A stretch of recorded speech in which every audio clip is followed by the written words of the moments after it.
મિત્રો અમુક છોકરાઓ છે ને નાની ઉંમરમાં જ પોતાના ઘરની જિમ્મેદારી ઉપાડી લેતા હોય છે અને એમને નાની ઉંમરથી પોતાના ઘરની મિત્રો ચિંતા થતી હોય છે યાર.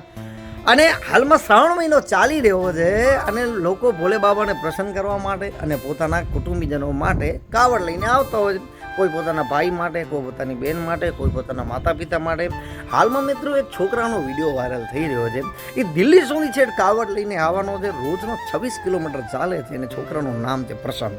જ્યારે એને પૂછવામાં આવ્યું કે યાર તું કોના માટે કાવડ લઈને આવસ, તો એ કે મારા માતા પિતા માટે લઈને આવું છું યાર. અને છોકરો ખરેખર ઇમોશનલ થઈ ગયો કે યાર મેં માનતા રાખી છે કે મારા પપ્પા છે ને દારૂ પીવાને છોડી દે. અને યાર છોકરાની આંખમાંથી યાર રીતસરના આંસુ આવી ગયા યાર. એ છોકરો એના મા બાપ પ્રત્યે કેટલો પ્રેમ કરતો હશે. એને યાર ચિંતા છે ઘરની કે મારા પપ્પા દારૂ પીવાનું છોડી દે ને તો મારા ઘરમાંથી છે ને ઝઘડા બંધ થઈ જાય યાર. એ એને કેટલું ફેસ કર્યો છે. ખરેખર યાર એના પિતા કેટલા કિસ્મત વાળા છે કે આટલી નાની ઉંમરનો બાળક છે ને એના પિતા માટે કેટલી કષ્ટી સહન કરી રહ્યો છે. અને હવે તો બાપે સમજવા જેવું છે અને લાખો લોકો મિત્રો સમજવા જેવું છે કે આ દારૂ ઘરને કેટલું નુકસાન પહોંચાડી રહ્યું છે અને એના બાળકોના માણસપટ ઉપર શું અસર કરી રહ્યું છે યાર.